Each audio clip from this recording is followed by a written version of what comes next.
please help me welcome to the stage Axwell and Ingrosso.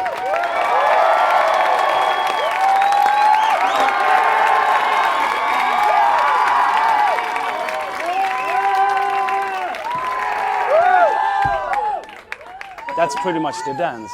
What's that? That was pretty much the dance. That was the dance right there. You choreographed that entire whatever that was. Yes. Yes, well, exactly. Well, what it was the videos for On My Way and Can't Hold Us Down, 2 new songs. And of course, the journey continues with more new music coming. But let's talk a little bit about your new music since the end of Swedish House Mafia. Even the titles alone, the On My Way, Can't Hold Us Down, Sun is Shining, some of the music you've played out live, Dream Bigger. The titles alone seem to tell a story. What story are you telling? Well, Axwell, what story are we telling? No, but that's the thing. Like with what we do is, when you put it like that, it seems like it's all mapped out and planned out. But it's actually a lot of coincidences that seems to make sense looking back. Yeah. So, for example, something new. Which makes a lot of sense if you listen to the name and the lyrics and that, it makes a lot of sense as to what we are doing and On My Way and everything like that. They just came naturally out of nothing, I think. And then now looking back, obviously it seems like it was an evil plan, but that's the beauty of it. I wouldn't have exactly called it evil, but it does seem like it's the start of a new chapter. Yes. Yeah, it is. Yes. And speaking of which, you're just back from Miami from Ultra. Yeah,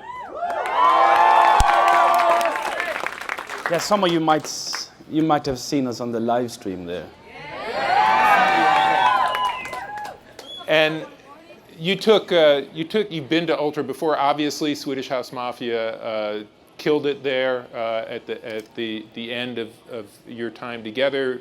But you took a year off. You came back this year to Ultra. And talk to me a little about the preparation. Well, talk to me about what you were feeling playing Ultra and also about the preparation to play that show. Well, there was a lot of music making for a year. And preparations was, a couple of weeks in a small little room in LA with all the lights and, visual content and what we wanted to do in the show and how we wanted to look and stuff. But maybe you want to fill in some. Yeah, some I mean, like I'm just trying to think because when we closed Ultra 2 years ago, it was semi-happiness, semi-depressing, because it was an era coming to an end, but it was also a massive sick-ass show. So it was like, it was really, really bittersweet. And then obviously does that create pressure to bring another massive sick-ass show this year? Yeah, but that's what we are born with, that pressure. But then we took 1 year off. We're like, listen, we don't need to go there again and feel like shit about having closed down Swedish House Mafia. So we took a year off of that and and made a lot of music, something that we didn't really do with Swedish House Mafia because we were winging it a lot more then. And so we just went and did a lot of new music and played other shows around the world where we were road testing some of the new music. And then we said, listen, let's go now and do Miami properly.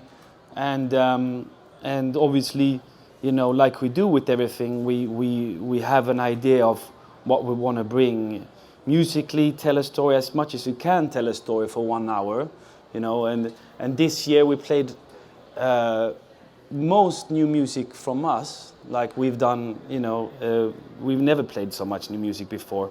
And so that, and then also, like Sebastian said, we put a lot of time and effort with our visual team to create a story visually as well, that makes people feel something at the same time as they hear the music. So yes. Let's talk about the creation of that new music. As you were just saying, you've had a chance to work on more new music together than you have in the past. Yeah. Over the last year. How's that creative process work? Are you sitting together in the studio or the hotel room as it may be working? It's a bit like that fight scene in that video.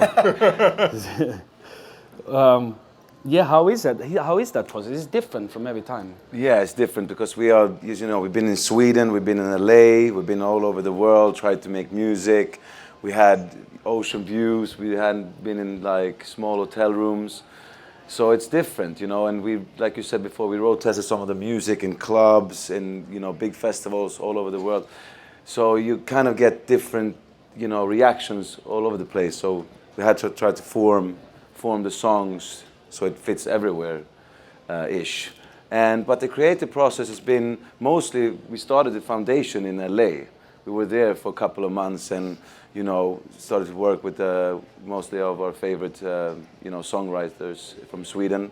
Two guys called Vincent and Salem. We worked with them previously before with Save the World and you know, stuff like that. So, you know, it's been fun. But, you know, with me, I don't know if it's the same with you, but I don't remember the creative process sometimes. Oh, but that's the thing. You're in some kind of state of mind that, you know, you're in some meditation, so I don't remember. Sure, meditation. No, but that's exactly true. I read a book about that, actually, mixing with your mind. And that's actually true. They've done measurements of people in the creative process. Yeah. And when they reach the best creativity during the songwriting period, you can see on the brain that something similar to meditation happens in the brain.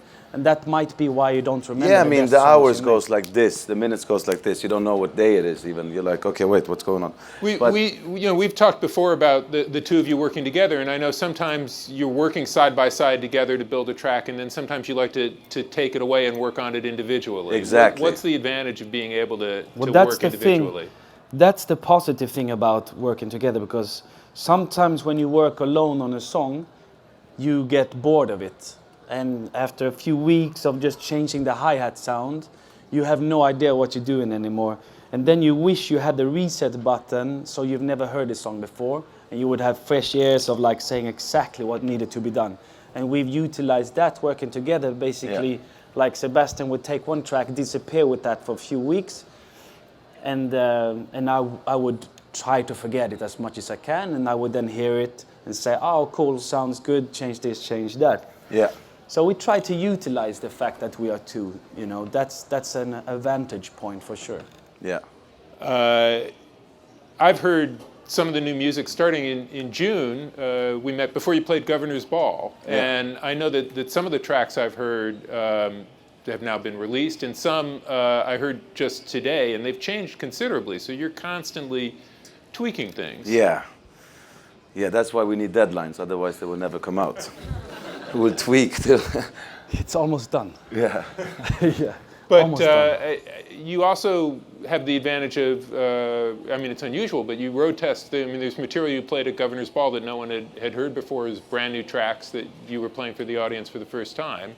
Yeah. And how much does audience reaction help you refine where you want to take a track? See, that's the thing, because we really, by playing the new material in New York for the first time, we put ourselves in a situation where it was positive for us. Because we know that the New York crowd reacts positive to most things we do. So we try to not like destroy ourselves. Not actually our reputation, but okay. No, but like for us, it's always been like that, you know. So we try to, because it's sensitive when you just made new music. And New York has always been special for Swedish so you House like Mafia. you don't want to You've always go killed to it here. you don't want to go to a place where they basically hate you and play new songs and like, hey, what do you think? So like by playing in New York for the first time, we were like, okay, cool, we might need to change a little bit here and there, but they seemed to like it for the most. So it was good, like it was good for us. That's why we chose New York for the first place there. And I know that also we've talked about there are clubs, there are tracks you play in the club that turn up on YouTube. Someone's filming it from the club, and then when it's eventually released, you know, they're the people who've come to love it from the version they heard online, and you've tweaked it since then. Demoitis. Demoitis. Yeah. Well, I mean, more or less, it always sounds great on YouTube. People are screaming ish, and you see some pyrotechnics and stuff. And then you hear it on Spotify or whatever, or iTunes. You're like, wait, there's something missing here. I liked the demo first that I heard. Of course, there were like 20,000 people screaming and having fun at the same time as a little bit of reverb and fatness in the bass, I guess. Who are some of the people that you've been working with on this record? Or rather, on the new tracks?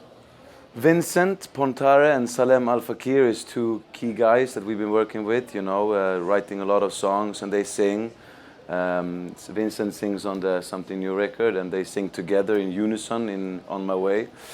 And we also worked with Pusha T, a rapper that we really like. Yes.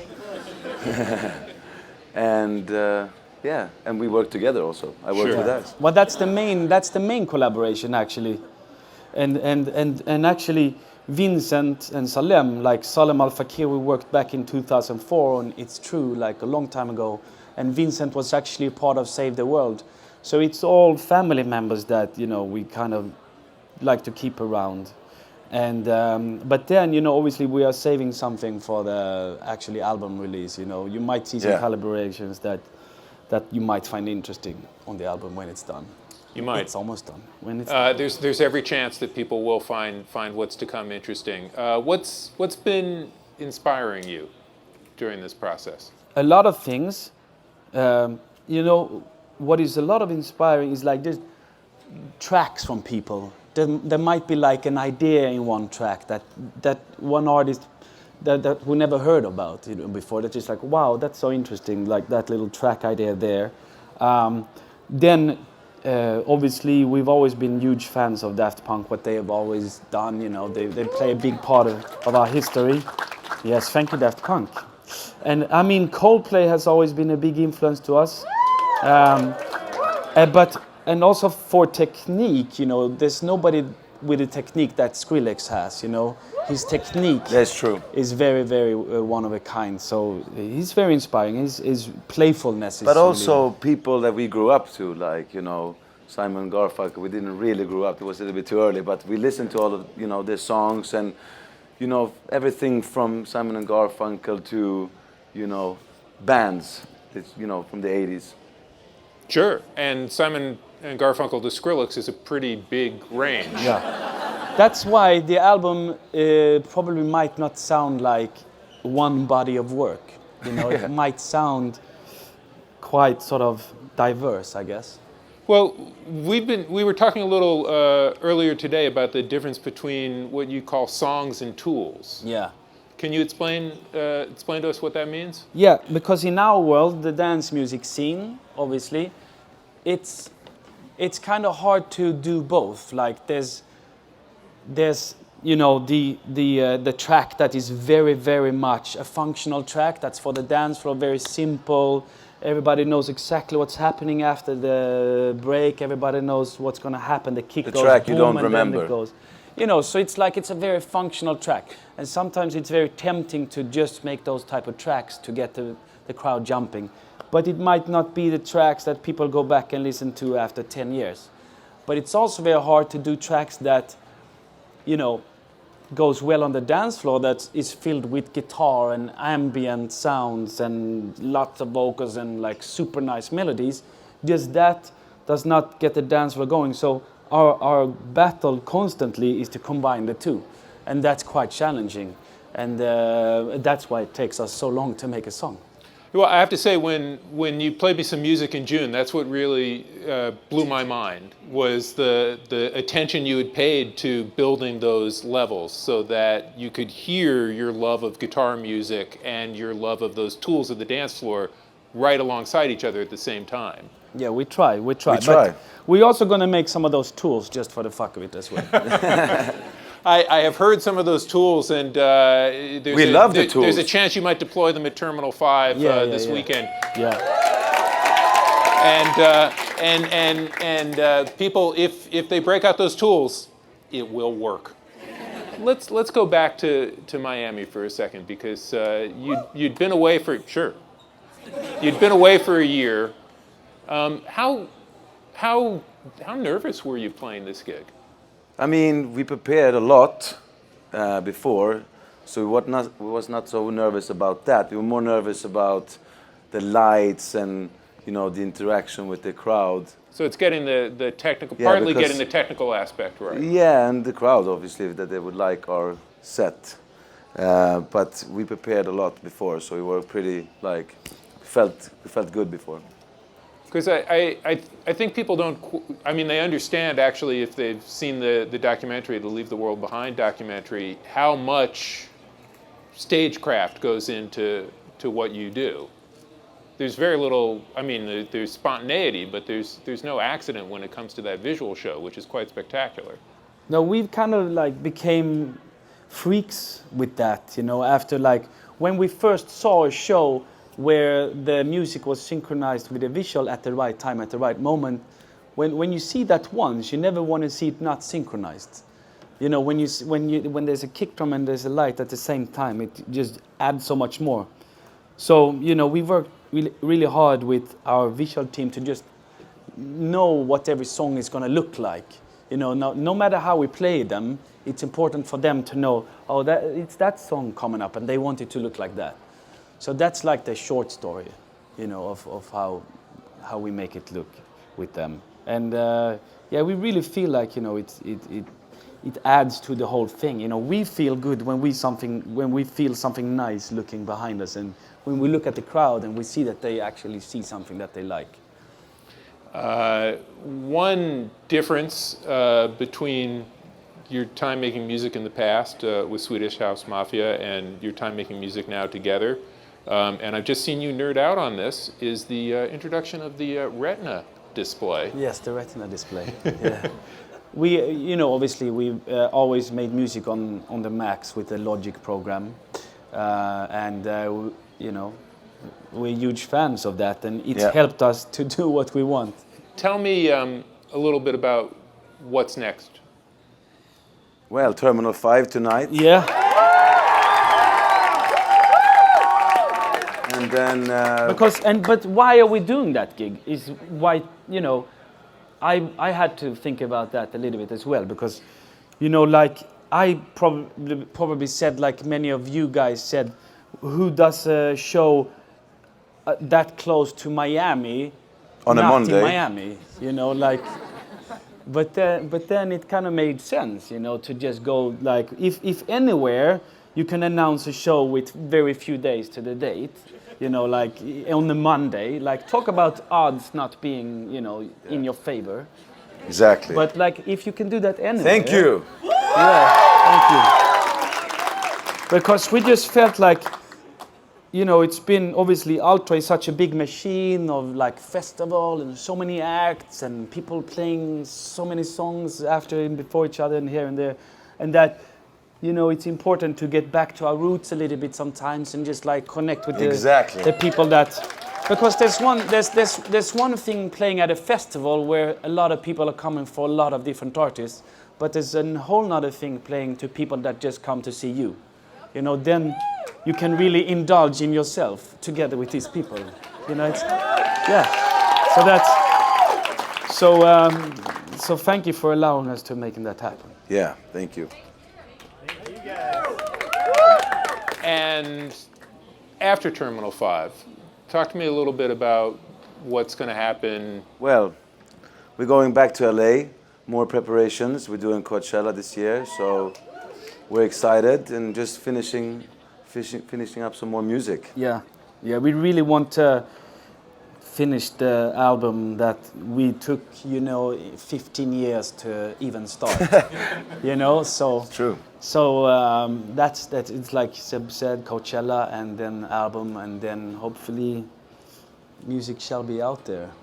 And as the journey continues, we can expect more music and perhaps more chapters in the exciting story. I mean, if you want more chapters if you like those characters that fight with each other, if you like those characters, we can do more of that.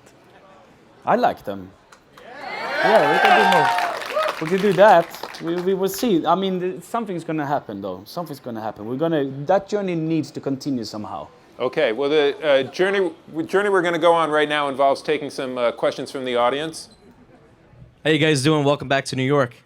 We talked in the documentary, Axwell, you said kind of you want to put 100% into what you're doing as a group. So as a duo with you guys, do you plan on sticking through it together through the road? And would you ever go back to being solo artist? You know, yes. The thing that lacked before in our other projects was the sort of 100% thing. And that's now, you know, what we are doing. So like you said, it really feels like we're in it now for Yeah. 100%. And you know, our solo project has definitely taken the back seat, you know, because at the same time we are molding our both names, so we're not really giving up on them either. We're just like pushing it all together in one big nice group. I think maybe so. Hopefully that answers your question. Hi guys. So you've talked a little bit about who you've worked with on the new album. In terms of crew that you've worked with in the past, are you still working with Pyro Pete and John on the Lasers? You like Pyro Pete, huh? Yeah, Yes. Pyro Pete is there. Pyro Pete is there. Sam on visuals is there. Yeah. Yeah, it's very much the same crew. As much as we can, it's Yeah. the same crew. Hi guys, I had a question. Like, what is the process to make a song with a rapper such as Pusha T, for example, to mix electro and rap music? So what is the process of? To make a music with a rapper such as Pusha T. Ah, okay. Well, with those songs, it was like we made the instrumental, and you know we had a section where we thought this is where we need a rap, and then we were debating on who to have, and we thought that you know he was the if you needed somebody to make a track swag enough, it had to be Pusha T, and then I sent Sebastian to Las Vegas. I love Vegas, by the way. To yeah, Sebastian, because he's the most sort of talkative person of us. So you had to go and meet Pusha in Las Yeah, Vegas. I met Pusha, and he was one of the nicest guys I've ever met. And I played him the song, and I told him what we wanted to do, and you know about dance music, and we had a little talk, and he said, "Perfect, I love it, I want to do it." And he went back to, I think, LA. He recorded in LA, and we got the vocals back, and we were super happy. Sometimes you record in the same room, but everybody has so much, you know, busy schedules, so he did it by himself. Hi, I'm Andres Good. Hope to do a collaboration with you one day. What's your like top recommendation for upcoming producers? Like So What's your his top best rock advice for record? upcoming producers? I think that, you know, like an honest one, please. yeah, you should always believe in what you believe in and do what you do, you know, and just work really, really hard. And these days with the internet, if the song is good and you know the quality is there, you will be up there somehow. Did you know? just put air quotes around the internet? I think it's real. Yeah. I'm just saying. but you know what? I think that you answered your question a little bit by yourself. You feel like you really got the music and you got everything it takes. Like, what's the who you should go to? Like, if you got everything, like you know it deeply in yourself that you got everything it takes to get there. Well, then you And the just music. keep doing it. You And know. send it to us. No, to our but- email. But I mean, that's the thing. Yeah, that's the thing. It's hard Yeah. to reach you guys and like big producers. Sorry, again? It's really hard to reach you guys and like big producers and like labels like Spinning Records and stuff like that. But it takes time, man, you know, it takes time, we have to say. It Does take time. It took us a lot of time. We're still learning every day. There's nobody that's going to help you. Nobody's going to say, hey, you got skill-ish. I'm going to take you to the next level. Nobody's going to do that for you. It's just you that got to do that. So you have to, because you love music, obviously, then it won't be work. It'll be awesomeness to just sit and work even more and more. Like even to this day, we are learning stuff about ourselves that we thought we knew. You know, we like for example EQing. 200 hertz on the snare drum is really good, actually. You know, like there's certain things that we've been working with music for a long time that we are still learning. Like, why are we doing this? I don't know. And then we like Google it, and then oh, that's why we do that. Like, so it's like I'm not sure what I'm trying to say with that, but I'm saying like it's just there's never a level where we feel, well, we've done everything we could here. Like now it's up to somebody else to take it. Like we did this you never finished. So as long as you just love making music, Yeah. it will take you somewhere someday. And people will feel it also when they hear your music, when it's real. Okay, we got a question over here. Hi, guys. So it sounds like every day is kind of a learning experience. So looking back at your careers, is there one thing you wish you know now that you didn't then, or something you wish you did Yeah, differently? use maybe? earplugs earlier. Okay, that's a good Save one. your ears. That's real. lastly, That's truth. That is true. Yeah. what was the funnest part of making that short film? You guys said you had so much fun doing it. What Yeah, we had stood a lot out the of fun. most? What was the funnest part of that I short mean, film? the fun part was actually being another character, you know, just like have someone's like, you're gonna dress like this and you're gonna be in here and you're just gonna fight now. And, you know, it was fun to be like, I don't know, in the movie. The best Again, part. again. Yeah, with the air quotes. So it's fun to be a meatball. I think that the best part was to let Christian do his thing and see how it went, Yeah. how it came out. Like, And also, we came up with the idea, so also seeing the idea come to life was actually really cool. yeah. Hey guys, have you ever considered or thought about having like a Swedish House Mafia reunion tour? Not really. I mean, we just haven't even finished this album, so. Do you think it's a potential for the possible future? We don't really think about that right now. I mean, both. We had one in LA, but nobody showed up. But Steve is making his album now, and we are making ours. So it's gonna be great. It's gonna be 2 albums instead of none. More music to the people. More music. What's up, guys?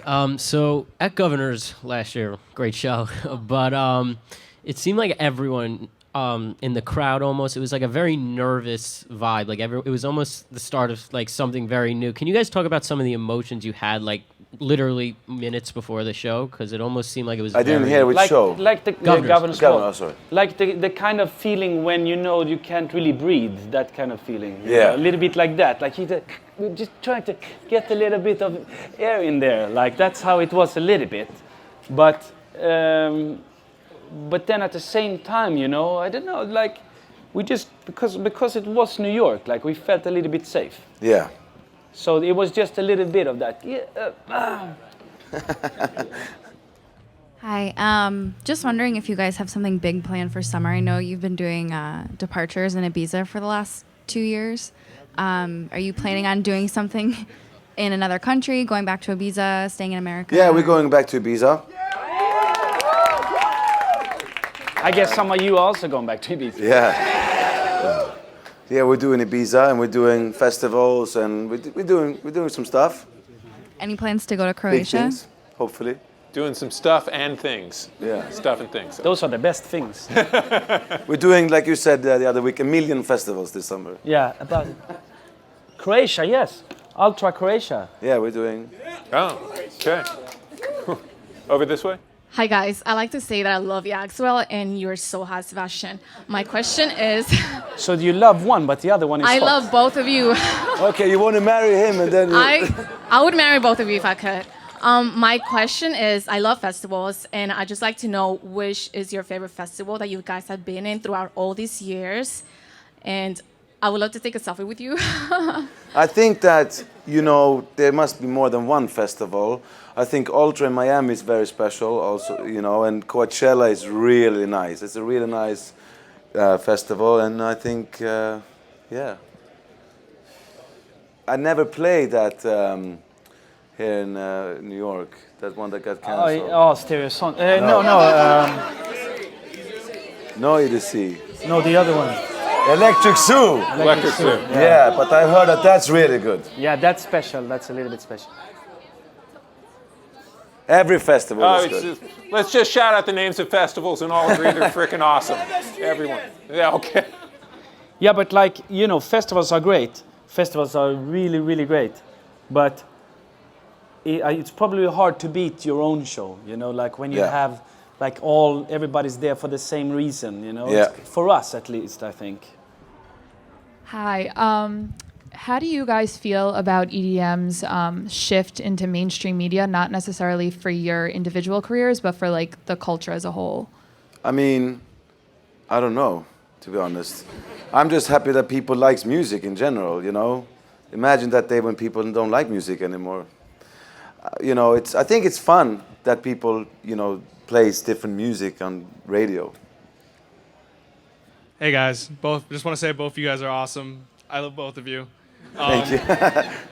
With the rise of genres like big room and progressives push into pop media, with the last question asked, where do you guys think that your music is going to head in the next following years? Will it get more deep? Will you join that big room genre? Or That's a good question. Our music will go in all directions. Yeah. I think. Yeah. That's the idea, at least. Because there's beauty in all of those genres that you mentioned. Like, Yeah. you know, this, you know, if it's the right hardstyle kick, Yeah. then it's good. It's like going to a buffet. You don't pick one thing, right? You pick Smorgasbord. But like we like all sort of directions. Like Kygo, for example, there's a beauty in his music. It's a great reaction to the really, really hard music, and we find it fantastic that a lot of people are starting to appreciate that softer side of music, because that gives us a possibility to make slightly harder music than that, instead of slightly harder music than hardstyle. So it's like it opens up for so many different directions. Okay, and on that expansive note, I think we're going to say thank you. Thank you very much.